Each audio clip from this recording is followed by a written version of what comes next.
All right, time once again for Catching Up with Tommy Mac podcast here on 1010XL's podcast platform at 1010XL.com. And, of course, on the 1010XL app. We are live on Facebook as well. Good morning to the Facebook channels that are filming this show live. Great to have you. And, of course, I'm in the 1010XL studios. Hey, this show each and every week, twice a week right here on 1010XL. Great to be a part of the 1010XL family. Catch all the great content that's done right from here. Gators, Knowles, Jaguars, you name it. Some of the best coverage you'll ever see on those teams, and you'll get it right here at 1010XL. Brought to you by Chris Lucero's Bail Bonds, J-Dog Junk Removal, Azar Sausage Company, Riverbend Ranch, and the Carpet Man, all a part of the Tommy Mac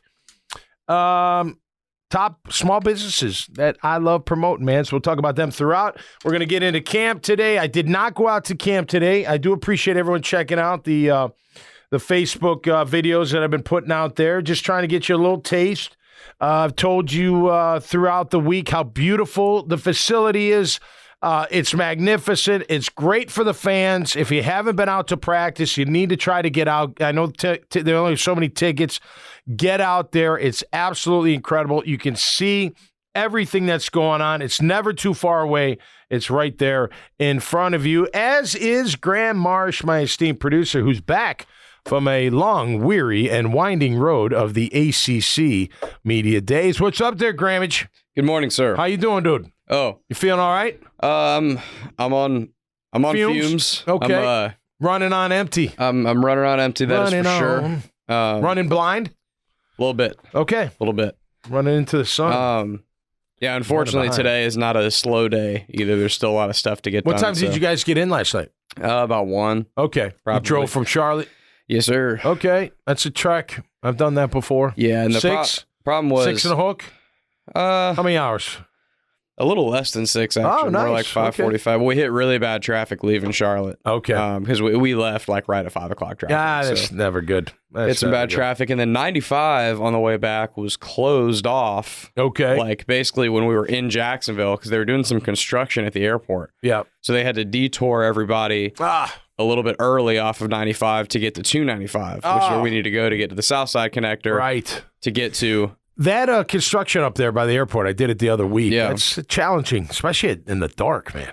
When tough to get through. When you're on your very, very last leg of a road trip, that's basically 6 hours after a long week of work, and it's like 1 in the morning, it wasn't great. No, I'll tell you that much. You want to get home. Right. It was... I was not exactly excited to hear the news. I'll just say this, Grammage. I'm glad that I don't do the media days of college football. I was a player that had to do it, but never as a media member. So I'm glad about that. Well, obviously, Fast and Furious in training camp, not in pads yet, not till next Tuesday. Whatever. I mean, I'm a little surprised. I thought Saturday, tomorrow. I mean, a lot of fans are going to be out there. It would be a great time to go into pads. But whatever, I'm not running the team. They're getting after it. There's no doubt. Me and my former teammates, Logman, Searcy, some other guys, we joke because we're like, it's unbelievable. First of all, the facility's unbelievable. And to have the fans right there and the music, the energy, it's really top notch. I mean, you could run for days out. I don't care how hot it is. Run for days out there just based on the energy. Like you want to perform better. Right. You know, it's like when you're running, you're listening to music, you know, it gets you fired up and you feel like you're Rocky or somebody. You know, it's kind of like that. It's a great environment. There's no teaching, there's no talking, it's all movement. But we do kid around like one practice a day for like 90 minutes, maybe an hour and 45 minutes, maybe 2 hours. And then they have meetings, they have stuff they have to do. But they're back at the hotel around 7:30. I'm like, man, you can do training. I mean, you don't dread camp when it's like that. There's nothing to dread. Like back in the day, you would dread that I had to go live in a hotel for 4 to 6 weeks. I wouldn't see my family for that time. Maybe on occasion. I had no time to visit, because you back-to-back practices. You're doing everything else in between. You're having meetings at night, which... Man, those always killed me. I just wanted to get to sleep, and get that rest. But look, they're working hard. They're fast as you know what. And that's all I look for when you're not in pads. Athleticism, technique, speed, how they run routes, how the linemen move, how they get in position. You can't tell that much about the defense, but you can tell a little bit, and I'm going to get into that because I tell you what, man, I've been watching. Let me just, from my own 2 hours, now, I wasn't out there today. I went out there Wednesday and Thursday. I'm going back out tomorrow. And again, you can only tell so much with pads. Okay, everyone's foaming at the mouth at Ridley, and deservedly so. I think Agnew looks just as quick and runs just as crisp routes. And not that he's the same player. I'm not saying that they are, but athletic-wise, athleticism-wise, speed-wise, I think, man, I'd love to see them. To that quick twitch burst. And the way they break off a route. Yeah. That's what people, look, if I can explain, and most of you know this out there, and I know, Grammage, you do. The biggest fear of a corner is what? Getting burnt deep. And when that DB has that fear in them that you can beat me deep on any given route. So I don't know if you're going to break it off. And I always learned this from Jimmy Smith because I was always fascinated. Jimmy, I interviewed Jimmy many a times, but even when we were playing, I'm like, Jay Smooth, like, at what step are you full speed for the most? He's like, I can break it wide open like on my third, like second to third. If my first one's good and my second one's good, that going to three, shoom, I'm gone. And the minute they turn their hips is the minute I break it off. And they don't have time to be able to react quick enough for me not to make that play happen. And that's what Ridley has. That's what he has. Look, no disrespect, maybe with Ingram, although he doesn't line up outside, but not with Kirk and not with Zay Jones, maybe a little bit with Zay. And those guys are all great players, but no corner or DB on the team ever lined up across from them and be like, man, I'm really afraid to get burned deep. Now, Kirk can burn you on, like, shaking you out of your shoes. It's just a different game. It's just a different, He's just not going to flat out run by you like Ridley can flat out run by you. That's the big difference, but he does look very good, so I'm going to give him that. Brenton Strange, way bigger than I thought. Not tall, but put together. And he runs really well, and he runs pretty good routes, and he's got some good hands. I know Garrett Prince is making a move. His name's being talked about a lot. He's a smooth route runner. He's got good hands. And look, he's got some speed as well. The lineman, I tell you, I look at Walker Little. He's so athletic. He's so big.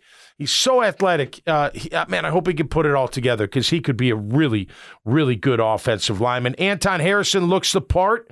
Look, he's got good feet. I always look at the feet. You can just tell. Some guys do it smooth. Some guys have to really, work at it, so to speak. I had to work at it. I wasn't like, wow, look how smooth Tommy Mack is. No, I was like, come up and hit you, and I could do that pretty well. And that was my role on the team. But you can see that speed and that athleticism. Now, when the pads come on, that's when we're going to find out about Walker Little and Anton Harrison, just where they're at in their development. Because where I go. The first drill I go to. Where do I go, Grammage? One-on-one tackles versus DNs. O-line, D-line, one-on-one pass rush, first day of pads, every day in pads. If they're doing that freaking drill, I'm standing right there watching them get after. And I think it tells a lot on what you can bring to the table as a pass rusher and a pass blocker. You know what? I have a wish for camp.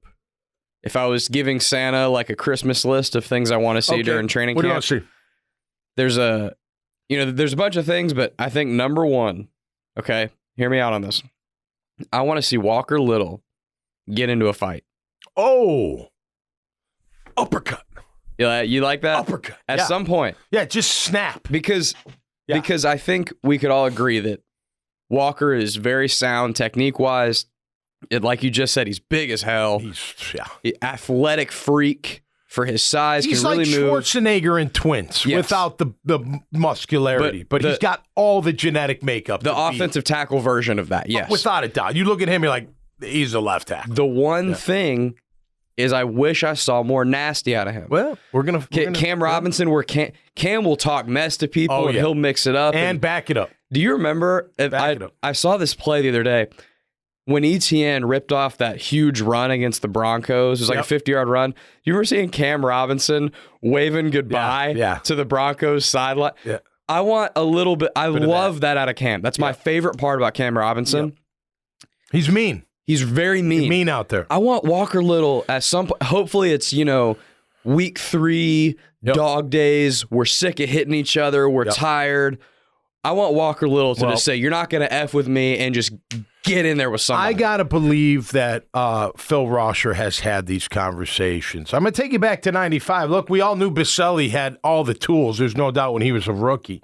But his offensive lineman will tell you he didn't get really mean until Mike Mazer, the offensive line coach, got into him and be like, look, you got to be nasty out there. You got to finish blocks. You're the man. You've got everything Walker Little has, right? But what Tony also had was that fire, man. And he had Cam's fire times a million. I mean, he was ready to fight anybody at any given moment. So I want to see that, too. I want to see that fire out of them. I think first stand pads, I'll be looking forward to that. I do want to talk about today about our linebacking core, because I've been watching some things out there. Again, we're not in pads yet.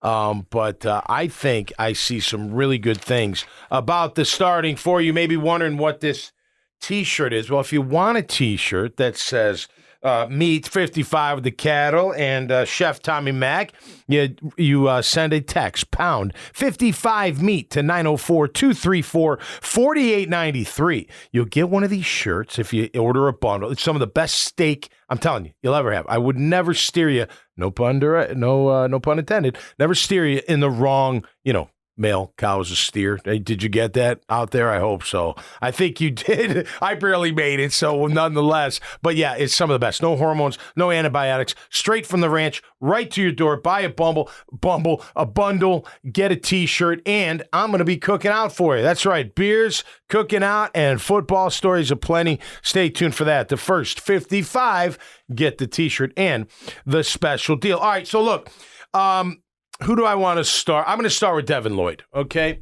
No, I'm not. I'm going to start with Aluakin. Aluakin looks phenomenal. He just looks really, really good. And look, he's one of the better linebackers in the game. There's no doubt about it. Not just a tackling machine. He's been making coverage stops, man. He's been in the passing game. He looks really, really good. I expect Foye Aluakin to have another big year. I think he's going to be really, really good. Next up, Devin Lloyd. Let me tell you something. First of all, he's clearly the starter next to Foye Aluakin, at least early in camp.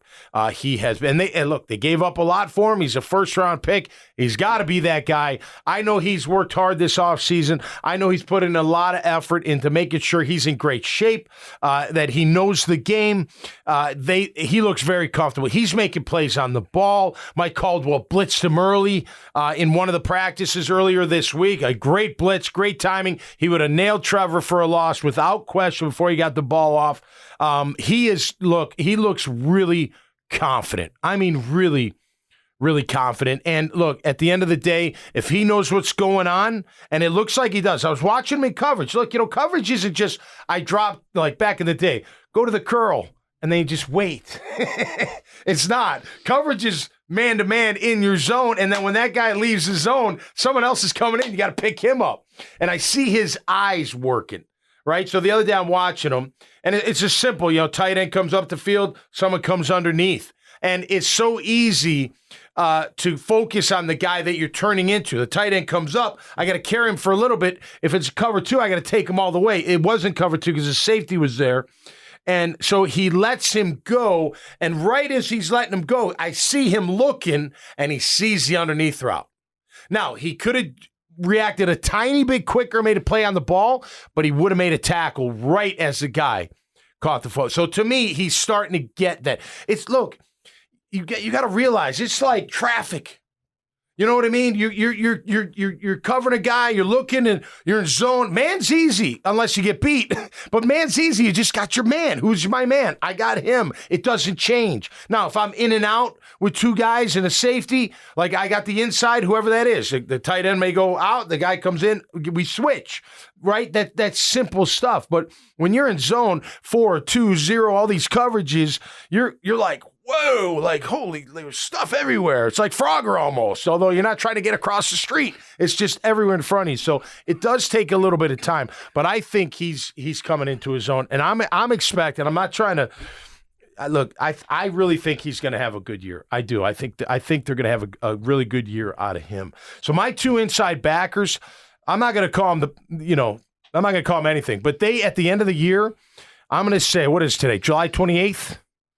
I'm going to say July 28th, 2023, at the end of the year, Foye Oluokun and Devin Lloyd will be two of the top inside backer tandems in the league. I'm not saying the top 5, 6, 7, somewhere in there. I think they're going to have monster years. And I'll tell you another thing. If Mike Caldwell blitzes them, they're going to be very effective. And I think he will. I think Mike Caldwell, the defense coordinator, really getting comfortable on what he's going to call. Because he did it. Here's the thing. When he blitzed Devin and team, it was 11 on 11. Now, granted, they're not in pads. I get it.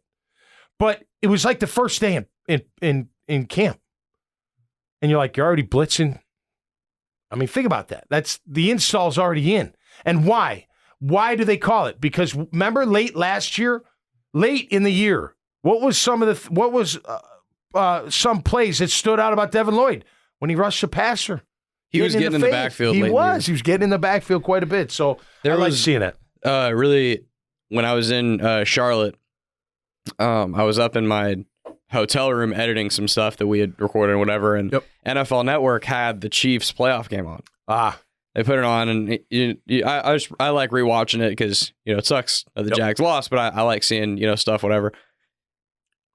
Devin Lloyd, this just shows the unbelievable ability of Patrick Mahomes, but there were two plays. One of them was a touchdown, and the other was a key third down pickup, where Devin Lloyd got in the backfield in what seemed like about half a second and had Patrick Mahomes dead to rights.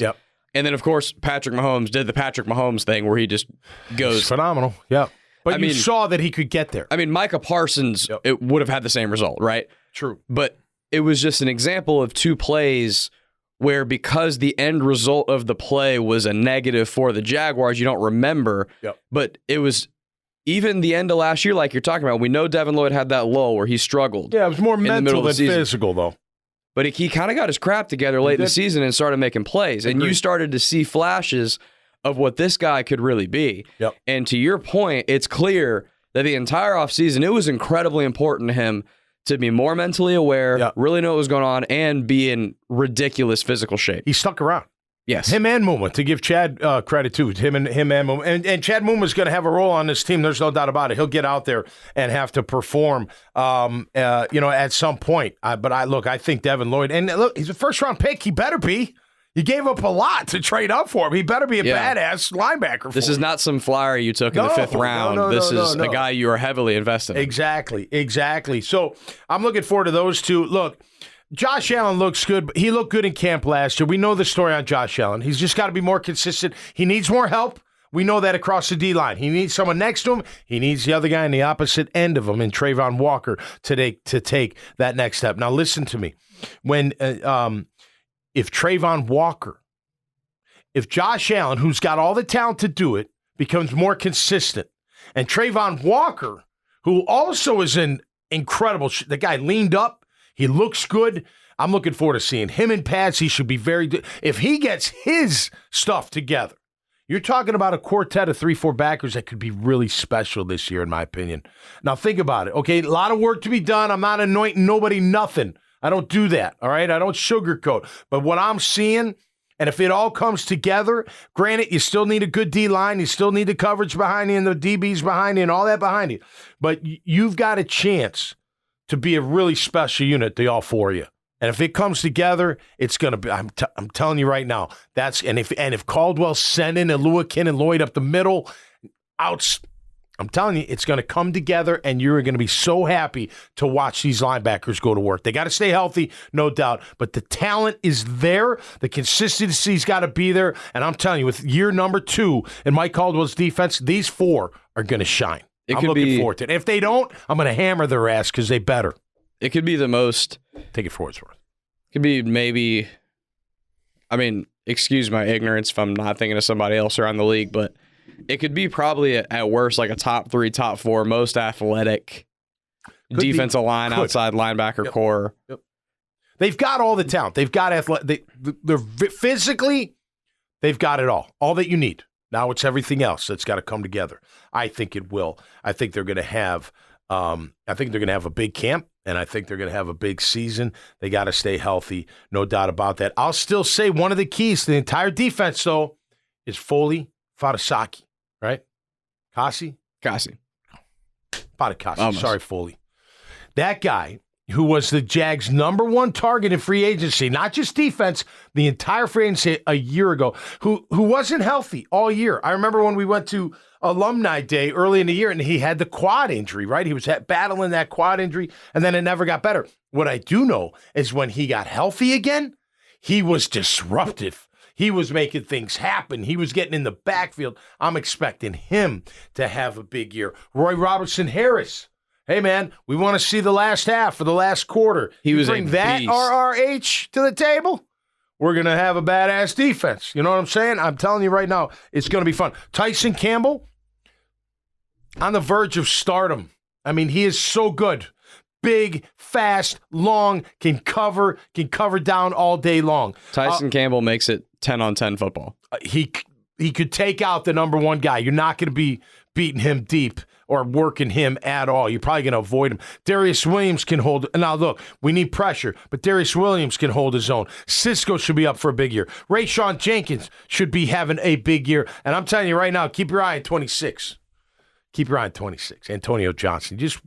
I don't know where he's going to play. I'm not saying he's unseating anybody yet, but this kid physically has got all the tools. And look, he was a badass coming out of Texas A&M. He made a lot of plays for the Aggies defense. But this kid, big, lean, fast, quick. I watched him cover down in the slot, and he covered. He was right there. He was right there with the receiver. So I'm looking forward to seeing him too. Tommy, you know this as well as anybody. Football has changed in a lot of ways, but one thing has been extremely consistent on the defensive side of the ball throughout the history of football. What creates turnovers? Right. Pressure. Yep. When QBs can sit back there and there's no one pressuring them, we've seen this with our Jaguars time and time again. When there's no pressure, there are no turnovers. Yep. When early in the year, the first 4 or 5 games, the Jags did a great job getting pressure. Right.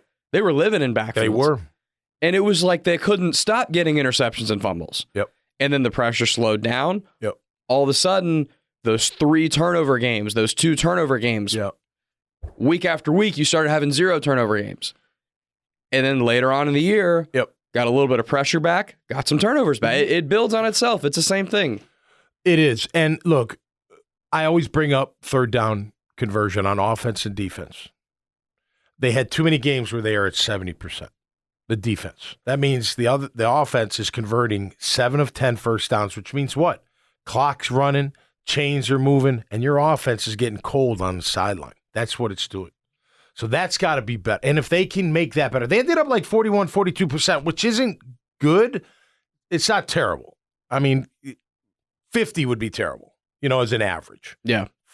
42 is pretty bad. I shouldn't. It's pretty bad. You want to be in the 30s. That means my offense is getting the ball back more times than not. And look, I know the running backs of the league had the Zoom call. I know they want to do but here's the reality. And you do need running backs. It's not like you don't. You do. You need. I always say you got to stop the run, right? You don't need to stop the run till you got to stop the run. You don't need a good running back till you need a good running back. But you do need them. But here's the thing. Today's game is how successful can I be at throwing the football and how successful can I be at stopping them from throwing the football? Disrupting the quarterback. How good can my quarterback be and how disruptive can my defense be to the opposing quarterback? That's where the game is. And it's exciting. I've often said I love playing middle linebacker. I did. It's a great position. One of my favorite to watch is the pass rushers. I think it's such a unique talent. You're a guy that can sack the QB. I think it's and what a fun position. Are you kidding me? You get to hit the quarterback all the time. The combination is phenomenal. The combination of strength you have to have with speed, with finesse, because you gotta have moves. We've talked about this in the NFL. You gotta have the natural bend. Yeah, you gotta bend. You gotta I'm coming around the corner, right? This guy's on me. If my chest is up, he's got me.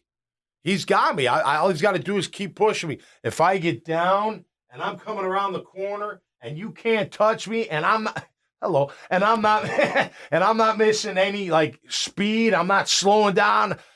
I mean, you got it. Because then what? If you can get around the tackle, that's all. It's like the DB worrying about getting beat. The worst thing that can happen to an offensive lineman is getting beat, but the worst kind of way is just being run around. I'm not fast enough to get out there. My kick step's not good enough to get out there and get my hands on them. Right? That blows you away. And when you get that in their head, I gotta the speed rush. Boom, you come inside, you throw a spin move, forget about it. You're like, he's all messed up in his head. That's why I love it, because it's mental warfare too. It's a chess game. What's he gonna do? Like, and if you get into that defense or that offensive lineman's head, it could be a long day for him, right? Especially if you got the goods. What's always fascinated me about getting all sweaty in here, getting all fired up.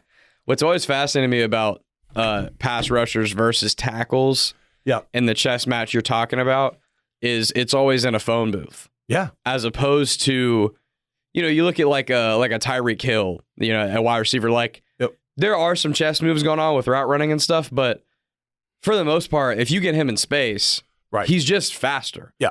He doesn't have to outthink a safety. He can just outrun him. Yep. And you're absolutely right with the natural bend, but I don't have a lot of space to do that. Right. Versus a receiver where I got all this room to run, and if I'm a DB, I can have some makeup speed or whatever. Yep.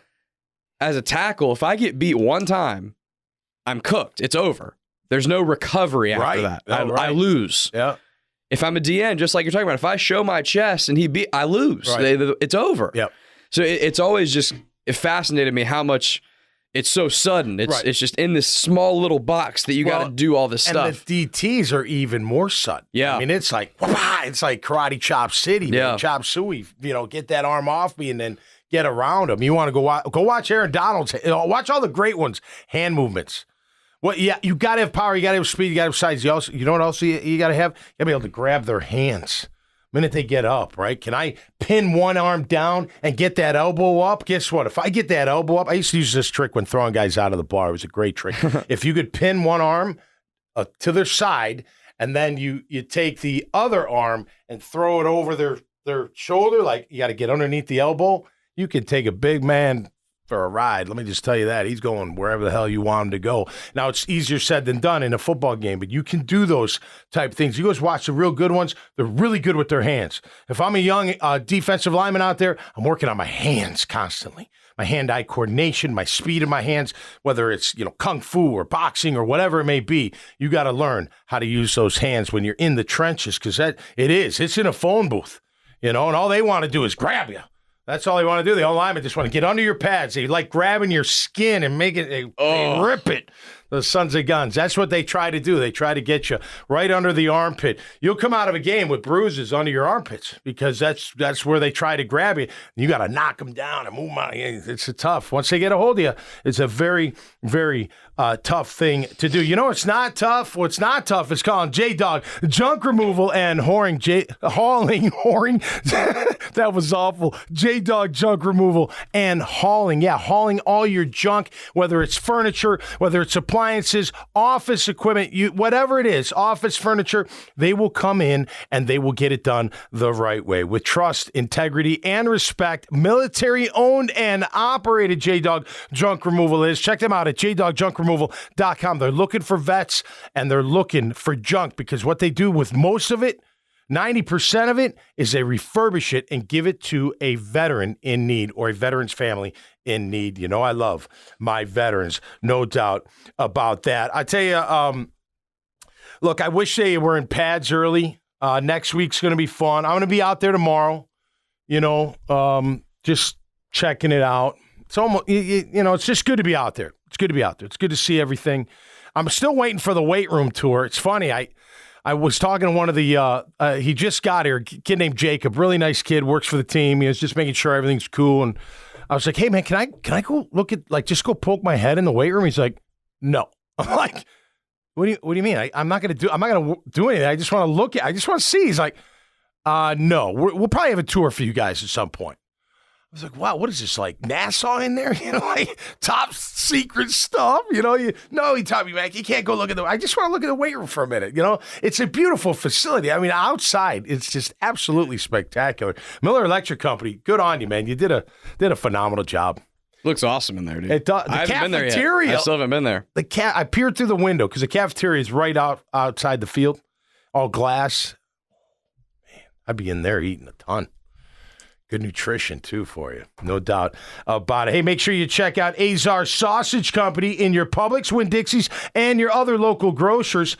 They are third generation, family-owned and operated, locally grown, locally processed. So process your deer meat, too, out there if you want to get it done.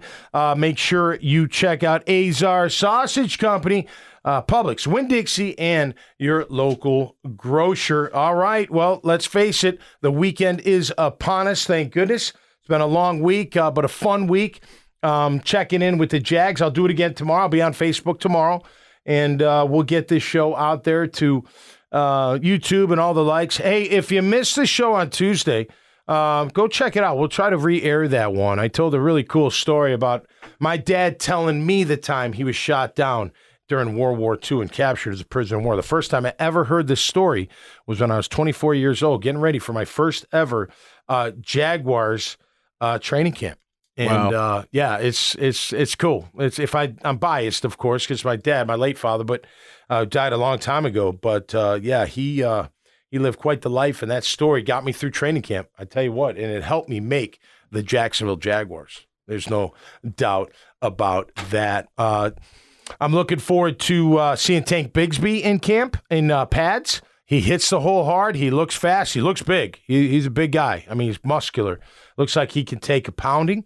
Looking forward to seeing what he can do. Bixby is not to this level of player. Of course, I don't want to say he's this big, but Maurice Jones-Drew type of dude. Yeah. Compact. Yeah. Catches the ball well. Yes. Breaks a lot of tackles quickly. Yep. Which is like an underrated thing. People talk about breaking tackles, but if you can break a tackle quickly, that means other guys can't catch up to you. Yeah. That's when I watched him at Auburn, I always kind of felt like it sort of looked like I was watching Maurice Jones-Drew a little bit. Yeah, well, I'll tell you what, look. Yeah, Maurice Jones-Drew is one of the all-time greats. To everywhere Jaguar uniform. I'm not saying he's Maurice Jones-Drew, but you understand what I'm saying. I know what you're saying. I'll tell you this, what we're going to see different.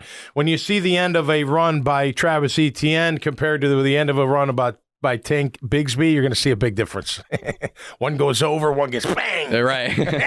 Slam from the side at any given moment. No question about it. Hey, want to remind you, the Carpet Man is home of LVP, luxury vinyl planking in Orange Park and on St. John's Bluff Road right there in Jacksonville. I tell you, I love these businesses that I get to promote and market for them because they are fantastic. And Chris Jackson, one of the best dudes out there, built it from scratch. He's got a great business, and he will get you the lowest prices with the best quality at the Carpet Man. All right, that's going to do it for me, Grammage. I'm going to turn 53 on Sunday. Yep, July 30th, 1970. 53. So I'm going to throw some things at you. So 53 was my high school number. My senior year. 53 was my college number at Boston College, which the year before was worn by the one and only Bill Romanowski, who had all the records at the time. Thank you, Bill. It was an honor to wear number 53 at Boston College as well as at Wheeling High School. And let's just say this, Grammage. Without 53, there's no 55. Wow. Think about it. I never make it to Jacksonville. Right? 53 never becomes 55. I don't have my family. I don't have totally different life, maybe. What was the reasoning for the change in the NFL? Santos Stevens had seniority on me, and he had 53. Yeah. And then I had a chance between 55 and 58. It was between me and Schwartz, and because I was older, the equipment manager's like, which one do you want? I was like, took me a minute because I'm thinking Wilbur Marshall from the Bear days and Gators, of course, but he was a Bear to me.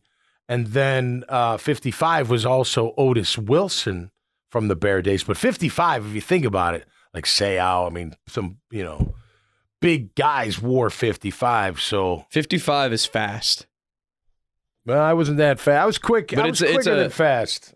I could hit. That was do you know what I'm saying? Certain numbers just feel faster. Yeah, 55 is just a good linebacker number. It's a great linebacker number. It looks good on the jersey, it does. too. 53 looks good, though, too. I always liked 53. Like Harry Carson was one of my favorite players growing up. The Giants linebacker, 53. He always looked good in the blue. He'd have those blue. He'd take like knee pads and put them up into here, because back then you'd throw a lot of forearm shivers, and you whacking, I used to have forearm pads. I think 55. Good shot. Even if I didn't know you, I think 55 would probably be my favorite linebacker number. It's a great number. It's fast, but you were talking about 53, so. No, it's good. Hey, like I said, without wearing 53, I might not ever wear 55 for the hometown team, and you know how I feel about that. My life would be so different. If I wasn't a Jacksonville Jaguar. Hey, we're getting into the weekend. I'm going to have a great weekend. There's no doubt about it. Going to hang out with some friends. Going to hang out, of course, with my family. Going to enjoy turning 53 on Sunday. Going to be out at the beach. Hopefully it's nice weather. Going to go to camp, whatnot. You're going to go out and have fun, too. There's no doubt about it. But let me tell you something right now. If you get in trouble, if you get thrown in the clink, call my friend Chris Lucero, because he'll get you out in a blink. Yeah, I came up with that myself. Chris Lucero's Bail Bonds, formerly known as AA Available Bail Bonds down in St. Augustine, also helps with Clay County, but can help you anyway. You get thrown in the clink. Look, I'm making a joke. I don't want you to get thrown in the clink. I don't want anybody to get in trouble. So be smart out there. Take an Uber. Don't get in trouble. Don't get in fights. None of that stuff. All right? If you get thrown in jail, call the number one name in the bail game. That's Chris Lucero's Bail Bonds. He helped a family friend of mine out in a time of darkness, and he was a shining light. It's 904-822-BAIL, 904-822-2245 for Chris Lucero's Bail Bonds. All right, that'll do it. Did you see my little shirt? I had to change because of the shirt giveaway. Look at this sucker I found in storage. Isn't that nice? That's from and it's still. Hold it up a little higher so I can see it. There you go, yep. 1990, after the 92 season, I was named to go to the Hula Bowl in Hawaii, and I haven't seen this shirt in a long. Look how good shape it is. That's a great shirt. And I brought it in today. I actually had it on earlier, but what a great memory. Lou Holtz was the head coach. He practiced us at 7 o'clock in the morning every day until about 7:45, and we had the rest of the day and the night to do whatever we wanted on 8 days of an all-expense trip to Waikiki. Some of the best fun times in my life. Lincoln Kennedy, got to meet, remember big old Lincoln? I thought he was the biggest human being I'd ever met in my life. Dave Hoffman, they were from the University of Washington Huskies, the number one team in the country. Him and I hit it off. It was so funny. When we met each other, what's that movie where you meet somebody and they're like almost like the same as you, but he's on the West Coast and I'm on the East Coast? We hit it off. We're still friends today. Still keep in touch today. It's just a great time in my life. So anyway, another story from Tommy Mack as we continue on with 2023 training camp, baby. It's going to be nice. Hey, if you're out there tomorrow, say hello, man. Yell, scream, wave. I'll do the same, okay? And whether you yell good or bad things, I'll yell good or bad things back. That's fair. I think it's fair. All right. Until next time, stay safe and be cool out there, y'all. And we'll see you right here on Catching Up with Tommy Mack. Peace.